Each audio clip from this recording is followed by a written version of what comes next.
Et c'est reparti. Donc, je vais avoir 2 vidéos à uploader. Là. Donc, il va y avoir la première partie qui semble avant quand ça crash, puis après ça, on va avoir notre deuxième partie où on reprend où on était rendu. Donc, on est en train de regarder les différentes méthodes. On parlait de la méthode add qui me permettait d'ajouter des éléments à l'intérieur de mon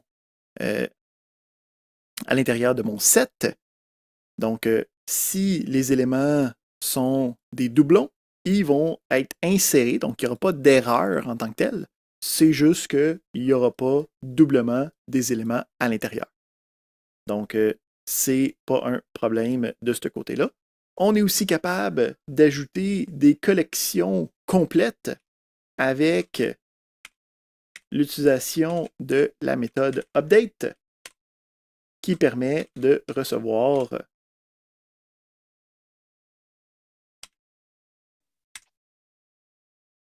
des éléments complets à l'intérieur et d'être capable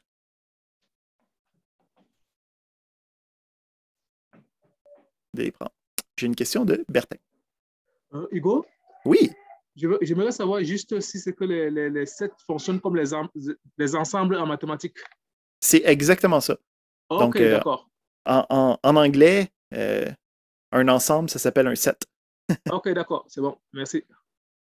Donc, c'est vraiment le même principe. Puis en fait, si tu vas chercher, il y a même des fonctions sur les unions, sur les différences que tu peux faire avec les ensembles mathématiques. Ah ouais, d'accord, c'est bon alors. C'est pas des choses qu'on va faire, là, mais ça existe. OK. Parfait. Donc, on est capable aussi d'enlever des éléments à l'intérieur des sets.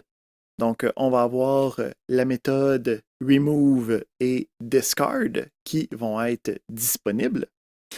Ici, le principe, c'est, encore une fois, est-ce que l'élément est déjà présent ou pas? Donc, les deux méthodes vont avoir des réponses différentes dépendamment de ça. La prémisse, c'est que le remove, OK, va avoir une erreur si l'élément n'était pas déjà là. Puis inversement, le discard ne fera pas d'erreur si l'élément n'était pas là. OK? Donc, on va avoir les deux qui nous permettent de tester ça. Si on les teste ici, on va voir ça.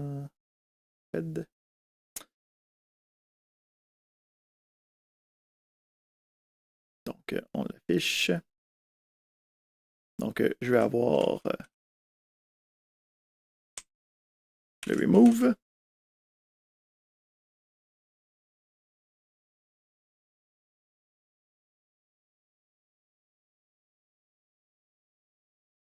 Qui démontre que je suis capable d'enlever.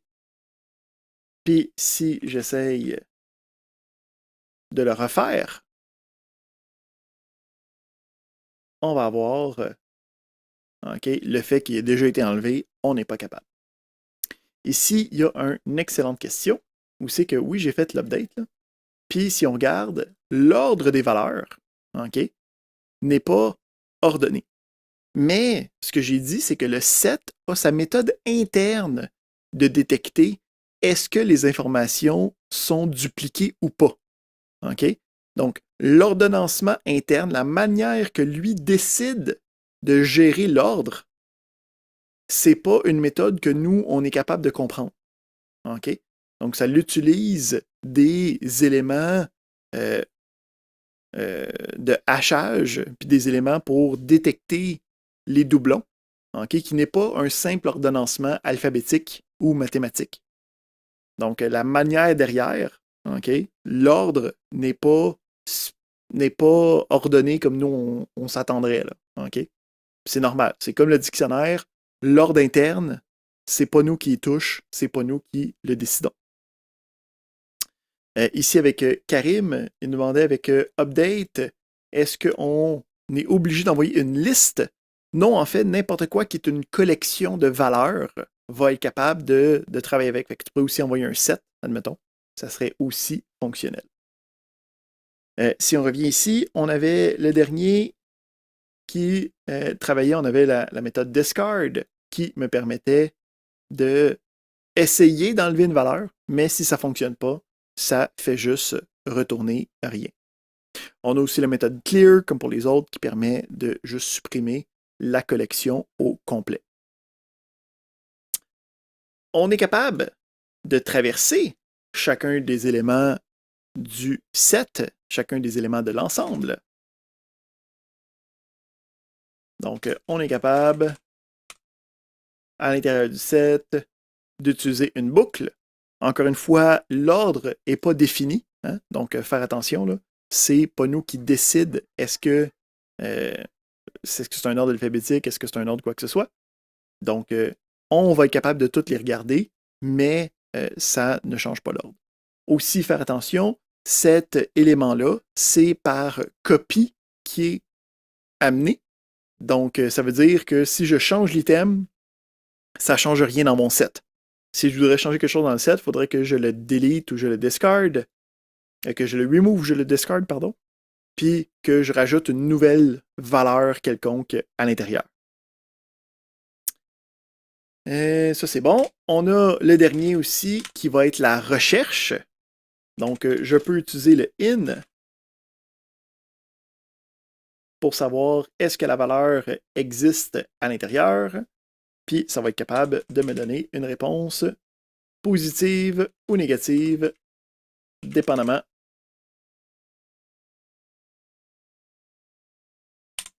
Oups. Dépendamment de si la valeur est là ou pas. Parfait. Fait qu'on a vu dans ce chapitre-ci, puis il y a une couple de diapos de plus sur des choses que c'est du extracurriculaire, c'est pas des choses qu'on utilise beaucoup, là. Fait que moi, c'est pas mal qu'est-ce que je voulais voir avec vous aujourd'hui. Donc, on a vu avec les dictionnaires le principe d'avoir des clés valeurs qui permettent de rediriger notre information par rapport à une information clé qui est toujours attachée à une valeur. Donc, c'est toujours les deux ensemble. On a quelque chose qui est complètement mutable, donc qu'on peut rajouter, qu'on peut déliter, qu'on peut faire agrandir. Puis, à partir de ça, on va être capable d'avoir des structures de données qui sont assez complexes. Donc, avec la gestion de données, la semaine prochaine, on va voir le principe des fichiers structurés comme le JSON, qui va nous permettre de faire des choses assez intéressantes avec tout ça. On a ensuite les sets qui sont capables de gérer des valeurs uniques à l'intérieur.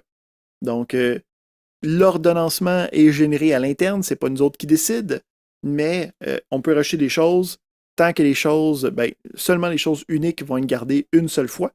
Puis à partir de là, tu peux travailler avec en le parcourant. Tu peux aussi, en passant, le retransformer par la suite, hein? Donc, je peux ici avoir une liste unique, puis utiliser ma conversion.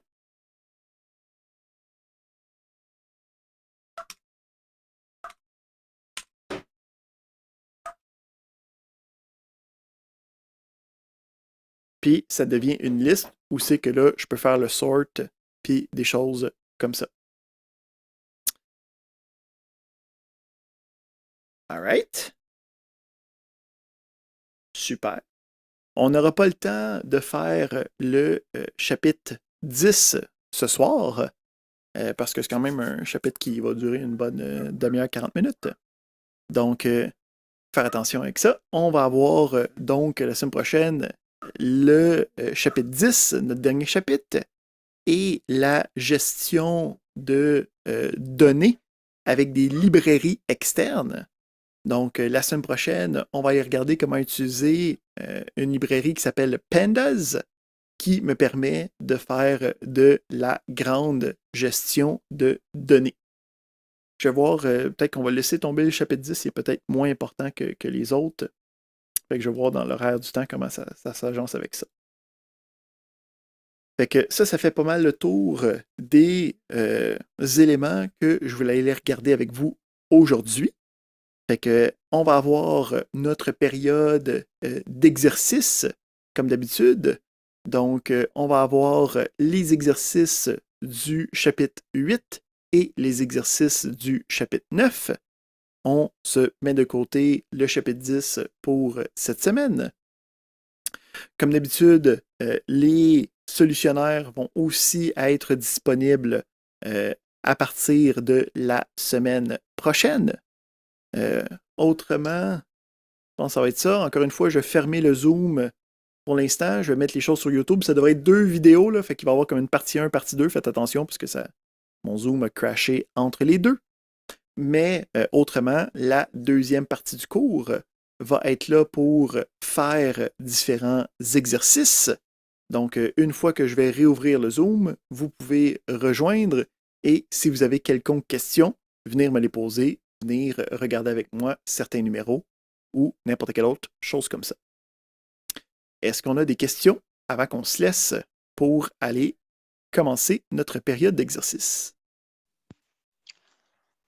J'aurais une question, moi, Monsieur Hugo. Certainement. Oui, en fait, dans le fond, pour le solution, est-ce qu'on peut aussi avoir les solutions de l'exercice 1, 2, 3? Je pense qu'au début, on n'avait pas.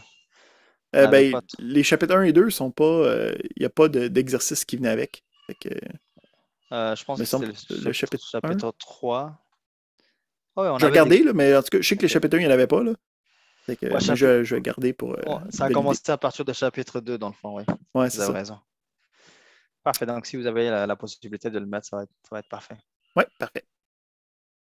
Excellent.